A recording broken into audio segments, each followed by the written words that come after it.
বিএনপির তিনটি সহযোগী সংগঠন যারা এই লং মার্চ করছে আগরতলা অভিমুখে, ভারতের আধিপত্যবাদ আগ্রাসনবাদ যেগুলো আমরা বাংলাদেশের মানুষ ভারতের আচরণটা পছন্দ করছেন, যেটা খন্দকার মাশরুকুর রহমান বললেন, এই আচরণ যে মানুষ পছন্দ করছে না, ভারতের পররাষ্ট্র সচিব তার সফরে বলেছেন যে সম্পর্ক হবে জনগণ জনকেন্দ্রিক, দুই দেশের মানুষের যাতে কল্যাণ হয়। ভারতের সাম্প্রতিক আচরণ কি সে কথা বলে কিনা?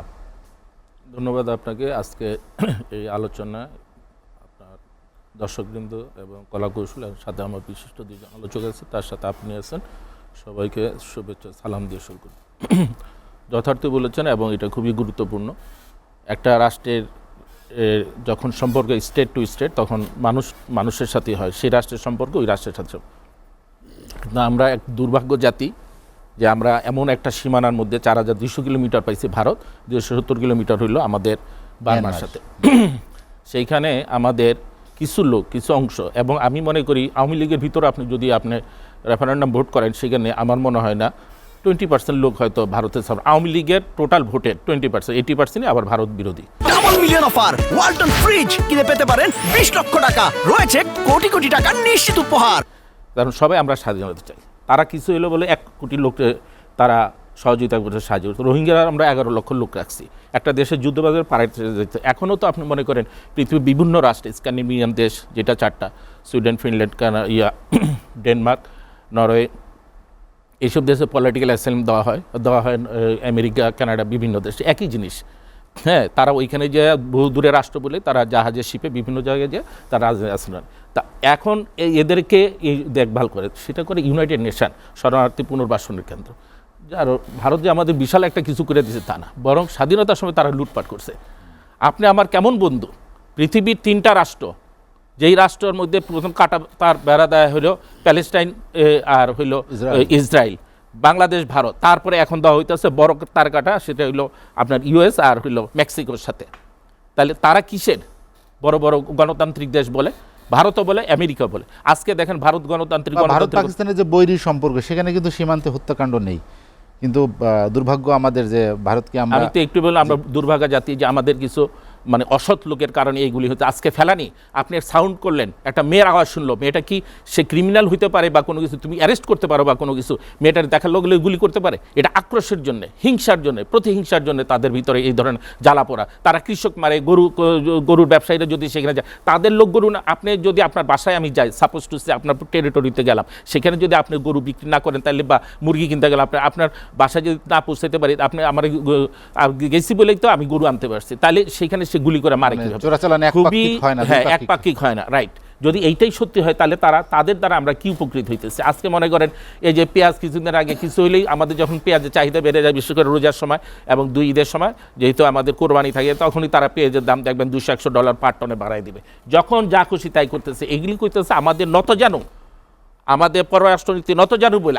আপনি যখন আমার সাথে তর্ক, আপনার চোখে চোখ রেখে যখন আপনি আমার সাথে, তখন আমি অটোমেটিক আমি কিছু হইলেও নিস্তেজ হয়ে যাব। কিন্তু সেই মানসিকতা নেই, আমরা হইল নিজের পায়ে কুড়াল মারা অন্যের যাত্রা যেন অশুভ হয় সেইটার দিকে আমরা তাকায় থাকি। আজকে 53 বছরে কি চেঞ্জ করছেন?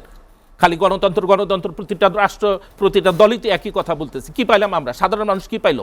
এখনো বুকা মানুষ এখনো আছে। সেই সিডোর গেছে, সিডোরে যারা ক্ষতিগ্রস্ত হয়েছে তারা একবেলা রান্না করে, দুপুর 11টায়, সকাল 11টা রান্না করে, সেটা 12:30টায় খায়, সেই বাকি ভাতটা সে পানিতে ভিজা রাখে, সন্ধ্যার সময় খায়, আর সেখানে বিদ্যুৎ নাই, কোনো কিছু নাই। মানবতার জীবন এদের চোখের গিয়ে পল্লা উঠে গেছে। এরা বলে কানাডা যে আপনি এখন চলেন আমার সাথে যাবেন, আমি আপনার এই রমনার আশেপাশে হাজার হাজার লোক, বস্তির লোক শুয়ে রয়েছে রমনা, আর এটা তো বাদিয়ে দিলাম কারণ বাজার, টানার বাজার, শুধু এইখানে কি প্রচণ্ড ঠান্ডা, সেখানে গাছগাছরা। আমাদের মন মানসিকতা এত নিচের পর্যায়ে চলে গেছে, এটা কল্পনা করতে পারবে না। আজকে দেখেন ভিয়েনা কনভেনশন অনুযায়ী আপনার যখন যে কোনো রাষ্ট্রের, আজকে দেখেন আমাদের যে ভারতের যে হাইকমিশন আছে, তার যে অংশটুক যতটুকু আছে, সেটা কিন্তু ভারতের অংশ হিসাবে গণ্য হবে। তার যে কমিশনার, হাই কমিশনার অফিসটি, সেইখানে আপনার ঢুকতে হলে অ্যাম্বাসেডার পারমিশন ছাড়া আপনি। আর আমাদের অফিস ভাঙচুর করা হলো, ডেপুটি হাই কমিশনার অফিস 2 জায়গায়, এবং পতাকা আগুন লাগাল হলো। তার সুবিচার কি তারা করছে বা কোনো কিছু? তারা কিছু হয়ে সংখ্যালঘু এক চিন্ময় দাস, আজকে চিন্ময় দাসে কোর্টে উঠছিল, বুঝছেন, সেই মামলা উঠার পরে তারা বলছে তুমি ওকালতনামা দাও, তার মামলার ক্ষেত্রে ওকালতনামা দিতে পারে না। এখন সেটা কি ভুয়াই উকিল রবীন্দ্র ঘোষ মনে হয় এটা হইতে পারে, আমি ঠিক জানি না, নামটা এরকমই আসছে, আমি যা দেখলাম আর কি। সংখ্যালঘু হইলে তাহলে গয়েশ্বর রায় কি অপরাধ করছিল? তার যে মাথা ফাটায় দেওয়া হইলো, রক্ত বরাবরে পড়তেছে, আবার কি সুন্দর তার গোসল টোসল করাইয়া হারুনের দোকানে, ভাতের দোকানে হারুন ভাত খাওয়াইতেছে। প্রধান বিচারপতি যেই অপদস্থ অপমান করে তার রিজাইন লেটারটা পর্যন্ত এই দেশে রাখা হয় নাই। হাসিনা যেই ন্যাক্কার জন্য কাজ করছে, পৃথিবীর কোনো মহিলা এই ধরনের কাজ, এই কারণে কোনো রাষ্ট্র এত বড় গণতান্ত্রিক মহিলা ছিলেন, আবার বলে আয়রন লেডিও ছিলেন তার পাশাপাশি, সেই আয়রন লেডির স্থান কোথাও হইল না। কিন্তু নর্মাল লেডিরা যারা বিদেশে যেতেছে, তারা বিভিন্ন সংসার করতেছে, বিদেশে গিয়ে পার্মানেন্ট সিটিজেন হইতেছে, পড়ালেখা করতেছে, উচ্চ আসনে বসতেছে, বাঙালি বহু এরকম মহিলার আছে, পর্ব বিজয় করছে। উনি কি বিজয় করলো আমি জানি না, যে একটা রাষ্ট্র রাজি হয় না উনারা রাখছে এমন একটা রাষ্ট্র যে যারা আমাদের এই 54 বছরে কোনো উপকার আসে না, অপকার ছাড়া। এখন আপনি বলবেন তাদের সাথে আমাদের বাণিজ্য বৈষম্য এত হবে কেন? আর পাকিস্তানের সাথে তো আমাদের বাণিজ্য বৈষম্য নাই, তাদের জাহাজ আগে ভিড়তে দিচ্ছে না, এখন তাদের জাহাজ সরাসরি আসতেছে। আমাদের সমস্যাটা কোথায়? আমাদের সাথে আপনার সাথে আমার ঝগড়া হতে পারে, কিন্তু একটা সময় তো আপনি সেপারেট হয়ে গেছেন, আমি আপনার ইনকামে আপনি চলেন, আমার ইনকামে আমি চলি, আপনি তো আমার ধাক্কা দিয়ে আমার ফালাই দিতে পারেন। আপনি দেখেন জার্মানির পাশে লুক্সেমবুর্গ নামে একটা রাষ্ট্র আছে, সেইটা আপনার ঢাকা সিটির সমান, এইটা শুধু কম্পিউটার ওপেল গাড়ি তারা প্রোডাকশন করে এবং মার্সিডিজ, এই তিনটা তাদের মূলিয়া। কই সেখানে হানাহানি নাই, খুনাখুনি নাই, ওপেন বর্ডার, পুলিশ দাঁড়ায় থাকে, চেহারা দেখে বাস তাকায় না যে শো ইউর পাসপোর্ট।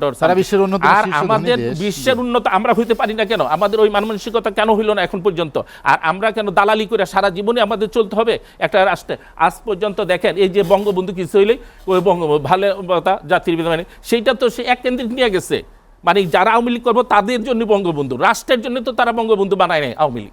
যার কারণে ভারত মনে করে যে আওয়ামী লীগের সাপোর্ট দিলে, আওয়ামী লীগ ক্ষমতা আসলেই তো আমাদের সুদিন, তাদের তো সুদিন বসেই গেছে। এই সুদিনে তো সে এই রাষ্ট্রের এমন কোনো কিছু নাই যে না দেওয়ার বাকি আছে। ঠিক আছে, ওনারা চাইতেছে কি আপনার কানেক্টিভিটি আমরা দিতে রাজি আছি, সব জায়গায় সমান চলবে।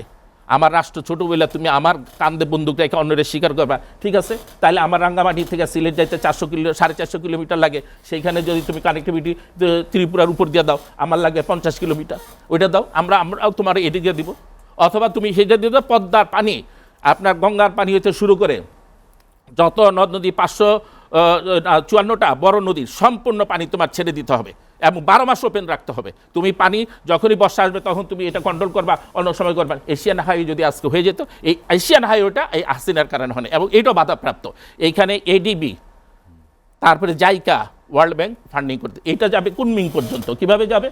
আপনার পাথর চট্টগ্রাম হয়ে আপনার ইয়েতে যাবে, প্রথমে যাবে আপনার থাইল্যান্ডের উপর দিয়ে কুনমিং যা লাগবে।